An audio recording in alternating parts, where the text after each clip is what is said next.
ধরি আমার কাছে একটি রেখা আছে, একটি সরল রেখা আঁকি। যেহেতু রেখাটি আনুভূমিক ভাবে আছে তাই এই সমীকরণ হবে y সমান কোন একটি ধ্রুবক। সমীকরণটা লিখে ফেলি। এই রেখার সমীকরণ হবে y সমান k। ধরি আমার কাছে আরো বিন্দু আছে, এটাকে বলবো ফোকাস বা উপকেন্দ্র, কারণ এটাই হবে উপকেন্দ্র। বিন্দুটি ঠিক এখানে আঁকলাম। এর স্থানাঙ্ক কি দেয়া যায়? ধরো a, b। এখন চিন্তা করি সেই সকল বিন্দু সমূহের সেট বা অবস্থান যারা সকলে এই বিন্দু এবং এই রেখা থেকে সমদূরবর্তী। আমরা এই লাইনটিকে বলবো ডিরেক্ট্রিক্স বা নিয়ামক। আমি লিখে দিচ্ছি ডিরেক্ট্রিক্স। এই শব্দটা হয়তো তোমরা কেউ শোনোনি, এমনকি আমিও শুনিনি কোনো বা পরাবৃত্তের আলোচনার বাইরে। তো এটাকে নিয়ামক বলি। আর এটা হলো ফোকাস বা উপকেন্দ্র। এখন আমরা এক্স ওয়াই সমতলে যতগুলো বিন্দু আছে যেগুলো এই উপকেন্দ্র এবং নিয়ামক থেকে সমদূরবর্তী হয় সেগুলো বের করতে চাই। খেয়াল করো, চিত্র দেখলেই বোঝা যায় একটা বিন্দু পাওয়া যায় ঠিক এখানে, কারণ খুব স্পষ্টভাবে এটা সমদূরবর্তী, এটা উপকেন্দ্র এবং এই রেখা ঠিক মাঝামাঝি আছে। এখন দেখি এরকম আরো কোনো বিন্দু পাওয়া যায় কিনা। ঠিক এই বিন্দুটি, কারণ এখান থেকে এখানে দূরত্ব আর এই দূরত্ব সমান। এটা একটা সোজা রেখা টানতে হবে। মনে রাখবে আমরা এই বিন্দুটি আর নিয়ামকের মধ্যে সবচেয়ে ছোট দূরত্ব নিব। আমার ইচ্ছা করলে আমরা এই দূরত্বটা নিতে পারতাম, কিন্তু এই দূরত্বটা বিন্দু আর রেখার মধ্যে সবচেয়ে ছোট নয়, তাই ঠিক লম্বভাবে দূরত্ব নিতে হবে। একইভাবে এই বিন্দুটি এখানে, যাতে এই দূরত্ব আর এই দূরত্ব সমান হয়। আমার মনে হয় তোমরা এর মধ্যে বুঝতে শুরু করেছে যে আর একটা কিরকম হতে পারে। এই ভিডিও শিরোনাম দেখলেই তা অনেকটা বুঝতে পারবে। এর আকারটা কিছুটা এরকম, অনেকটা এরকম হবে। এটা দেখলে পরাবৃত্তের মতোই হবে এবং আসলে এটা পরাবৃত্তই একটা, এতে কোনো সন্দেহ নেই। এই ভিডিওতে আসলেই দেখানো হবে কিভাবে গাণিতিক এবং পরাবৃত্ত হয়, যদিও এটা দেখে বোঝা যাচ্ছে যে এটা পরাবৃত্ত, কারণ এই দূরত্ব আর এই দূরত্ব মোটামুটি সমান হচ্ছে। এভাবে আরো বিন্দু নিয়ে দেখানো যায়, কিন্তু এখানে আপাতত আর দরকার নেই। তাহলে গাণিতিকভাবে প্রমাণ করি যে এই সকল বিন্দু যারা এই বিন্দু এবং এই রেখা অর্থাৎ উপকেন্দ্র এবং নিয়ামক থেকে সমদূরবর্তী, তাদের অবস্থানের সমষ্টি হবে পরাবৃত্ত। এখন ধরি এর ভিতর আমার কাছে কোনো বিন্দু আছে, একে এখানে একটা ভিন্ন রঙে দেখায়, নিয়ামকে যে রং আছে সেই রং। এর স্থানাঙ্ক ধরি এক্স ওয়াই। তাহলে আমি সবগুলো এক্স ওয়াই সবগুলো বিন্দু বের করতে চাই যারা এমন একটা সমীকরণকে সিদ্ধ করে যা এই বিন্দু থেকে উপকেন্দ্রের দূরত্ব আর নিয়ামকের দূরত্ব নির্দেশ করে। তাহলে এক্স ওয়াই থেকে উপকেন্দ্রের দূরত্ব কত হবে? এখানে একে বললাম d1। এখানে আমরা স্থানাঙ্কের মধ্যবর্তী দূরত্ব নির্ণয়ের সূত্র ব্যবহার করব। প্রথমে এক্স মাইনাস উপকেন্দ্র এক্স স্থানাঙ্ক, তাহলে হবে এক্স মাইনাস এ স্কোয়ার, অর্থাৎ 2x স্থানাঙ্কের পার্থক্য স্কোয়ার প্লাস স্থানাঙ্ক দ্বয়ের পার্থক্য মাইনাস বি স্কোয়ার, পুরোটা স্কোয়ার রুট বা বর্গমূল। তাহলে এটা হলো উপকেন্দ্রের দূরত্ব, একে বলছি d1। এইটুকু হচ্ছে দূরত্ব। আমরা সকল এক্স ওয়াই বের করতে চাই যাদের উপকেন্দ্রের সাথে দূরত্ব এবং এই রেখার সাথে দূরত্ব সমান হবে। আমরা এই দূরত্বের নাম দেই d2। নিয়ামকের সাথে দূরত্ব, সুতরাং উপকেন্দ্রের সাথে দূরত্ব সমান হবে d2। এখন d2 সমান এই d2 সমান কি হবে? এই দূরত্বটা আসলে y এর পার্থক্য, তাই না? কারণ বিন্দু যেখানে থাকুক না কেন আমরা সেখান থেকে নিয়ামকের লম্ব দূরত্বটা নেব। তাহলে এই y এর পার্থক্যকে আমি বলতে পারি y মাইনাস k, এটাই y এর পার্থক্য হবে। এখানে আমি মাইনাস দিয়েছি কারণ এই বিন্দুটি নিয়ামক অর্থাৎ k থেকে উপরে।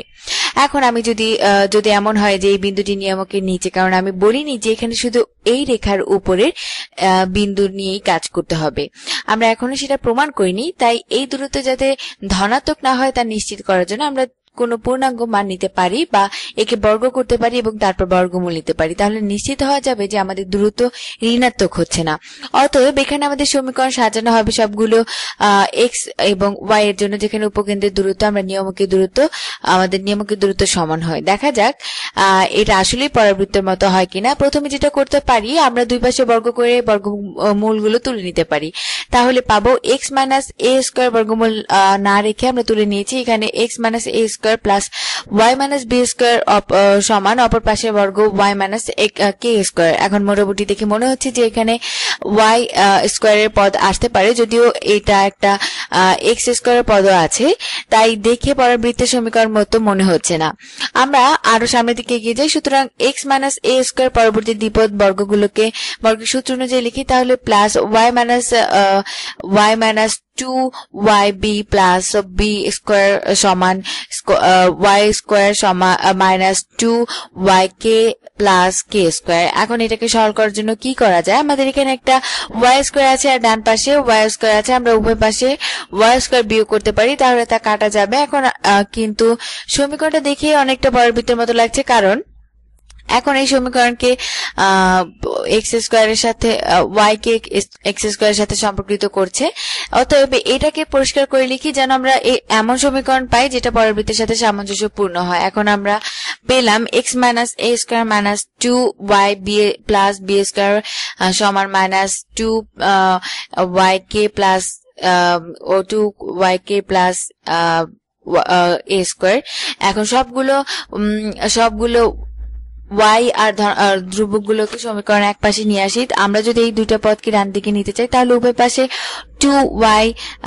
2yb যোগ করতে হবে। তাহলে পাবো x মাইনাস a স্কোয়ার সমান, আমি দুটা পদকে একসাথে ডান পাশে নিব। তাহলে যদি উভয় পাশে 2yb যোগ করি, তাহলে ডান পাশে ধনাত্মক 2yb পাবো, 2yb এরপর বসবে মাইনাস 2yb। তারপর আমরা উভয় পাশে b স্কোয়ার যোগ করবো, তাহলে আমরা পাবো মাইনাস b স্কোয়ার আর প্লাস k স্কোয়ার। আমি অবশ্য এখানে যেগুলোকে ডান পাশে নিয়ে এসেছি সেগুলো গোলাপি রঙে দেখিয়েছি। মনে রাখো, আমরা এখানে যেটা করছি সেটা মূল উদ্দেশ্য হচ্ছে সমীকরণটাকে এমন আকারে দেওয়া যে পরবর্তী সমীকরণের মতো হবে। আমি এক কোণায় লিখে রাখছি। আমি সমীকরণটাকে এই আকারে নিয়ে নেওয়ার চেষ্টা করছি, x মাইনাস a স্কোয়ার সমান y মাইনাস b। তাহলে এখন আসলে এটা হবে, আমি এখানে আবার লিখি কারণ অনেক বামে সরে গেছে। এটা হবে a গুণ x মাইনাস g ব্যবহার করে ফেলেছি। তাহলে এখানে কি দেওয়া যায়? x minus v। তাহলে a গুণ x মাইনাস v স্কোয়ার সমান y মাইনাস b। এটাই হচ্ছে পরবর্তী সাধারণ সমীকরণ, যেটা আমি বের করার চেষ্টা করেছি। আমরা যদিও সমীকরণটাকে নিচের দিকে এটার মতো বানাতে পারি, যেহেতু আমরা জানি যে পরবর্তী নিয়ে কাজ করছি, তাহলে আমরা এই সমীকরণটাকে ভিন্ন চলকগুলোকে নিচের সমীকরণের সাথে সম্পর্কিত করতে পারি। তাহলে আমরা এখন কোনো পরবর্তী দেওয়া থাকলে রূপকেন্দ্র এবং নিয়ামকও বের করতে পারবো। যাই হোক, এটা পরে দেখা যাবে। তাহলে আগে একটু সরল করি। তাহলে আমরা পাচ্ছি x মাইনাস a স্কোয়ার সমান, আমরা 2y কমন নিব। প্রথমে y কমন নেই, 2b মাইনাস 2k গুণ, এরপর আমি এটাকে মাইনাস কোন একটা ধ্রুবক নিব, কারণ এখানে দুটোই ধ্রুবক। এটা একটা ধ্রুবক স্কোয়ার এবং আর একটা ধ্রুবক স্কোয়ার, তাই আমি এটাকে লিখতে পারি minus b square minus k square, কারণ বাইরের মাইনাস দিয়ে গুণ করলে উপরের আকারটাই পাওয়া যাবে, তাই এই দুটো একই হবে। আমি এখন 2 কমন নিব, তাহলে পাই x minus a square equal to 2 গুণ b মাইনাস k গুণ মাইনাস, এটা সূত্র অনুযায়ী b প্লাস k গুণ b মাইনাস k, বহুপদী সূত্র অনুযায়ী এটা লেখা যায় b প্লাস k গুণ b মাইনাস k। এখন আমি এটা করলাম কারণ এখানে আগে একটা b মাইনাস k আছে, উভয় পদে b মাইনাস k কে আমরা ব্যবহার করতে পারি। এখন আমি উভয় পাশে সবকিছু 1/2 b মাইনাস k দিয়ে গুণ করব, কারণ আমি এখানে শুধু একটা y রাখতে চাই, এর সাথে সহগ আছে। তাহলে সবকিছু 1/2 b মাইনাস k দিয়ে গুণ করি। সুতরাং পাবো, একটু নিচে জায়গা করি, 1/2 b মাইনাস k গুণ x মাইনাস a স্কোয়ার ভাগ করার পর y মাইনাস এটাকে 2b মাইনাস k দিয়ে ভাগ করলে b মাইনাস k বাদ যায়, আর বাকি থাকে b প্লাস k বাই 2। এখন আমার মনে হয় আমি যেটা চাচ্ছিলাম সেটা পেয়ে গেছি। যেখানে আমি লিখেছিলাম a লিখেছিলাম, সেটা হচ্ছে 2b মাইনাস k, এটা v হয়ে গেছে। এখানে আছে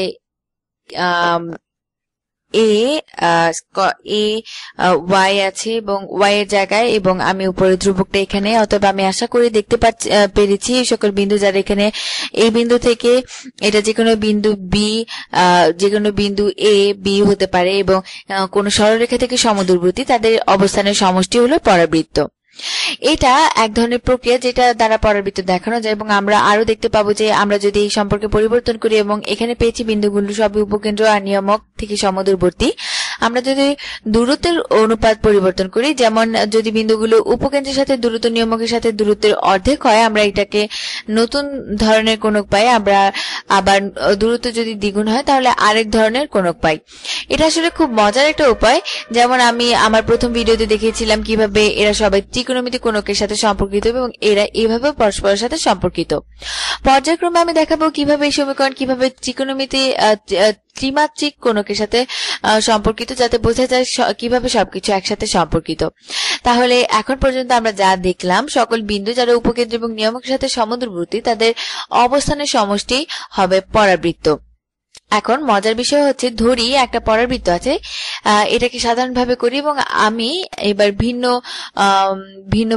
ভিন্ন নিয়ম ব্যবহার করব। ধরি পরাবৃত্তের সমীকরণ y1 পরাবৃত্তের উপর কোন নির্দিষ্ট বিন্দু y y1, এখন অন্য ধ্রুবক ব্যবহার করা যেতে পারে, সমান আমি বড় হাতের a ব্যবহার করছি, বড় হাতের a গুণ x মাইনাস x1 স্কয়ার। যখন দেখবে y এর সাথে 1 বা x এর সাথে 1, এর মানে আসলে এগুলো ধ্রুবক। আমি যদি শুধু y বা x থাকে তাহলে এগুলো চলক হবে, অতএব এগুলো হলো ধ্রুবক। আমি এখানে অন্য কিছু বসাতে পারতাম। এখন দেখি কিভাবে পরাবৃত্তের এই সমীকরণ থেকে পরাবৃত্তের উপকেন্দ্র অথবা নিয়ামক বের করতে পারি, কিভাবে আমরা এই সমীকরণের সাথে এটাকে মিলাতে পারি, কিভাবে k আর b নিচে সমীকরণের সাথে মিলে। এখানে শুধু কোনটা কোনোভাবে আছে দেখতে হবে। এটা হচ্ছে a, এরপর বলা যায় x1 হলো ছোট হাতের a, এটাকে আমরা পাশে লিখতে পারি x1 সমান a। সুতরাং x এর মানটা, যে মানটা আছে সেটা আসলে উপকেন্দ্রের x স্থানাঙ্ক। এটা বোঝা যাচ্ছে যে কারণ এটা আমরা এর মধ্যে প্রথম ভিডিওতে শিখে এসেছি, যে আমরা শিখেছি এর শীর্ষবিন্দু পরাবৃত্তের শীর্ষবিন্দু হবে x1, y1। আমি আর দ্বিধান্বিত করব না, আমি আর এই বিষয়ে বেশি দূর এখানে বলবো না, কারণ এই ভিডিও আসলে অনেক দীর্ঘ হয়ে গেছে। আমি এটা বুঝতে পারছি, এটা আসলে তোমাদের জন্য অনেক সমস্যা তৈরি করতে পারে, তোমাদের বুঝতে অসুবিধা হতে পারে। আমি এটা আবার পরের ভিডিওতে আলোচনা করব। আশা করি আমি যা বলেছি তা তোমরা এখন পর্যন্ত বুঝতে পেরেছো। পরবর্তী ভিডিওতে তোমাদের সাথে আবার দেখা হবে, এই বিষয় নিয়ে আবার আলোচনা করা হবে। ধন্যবাদ।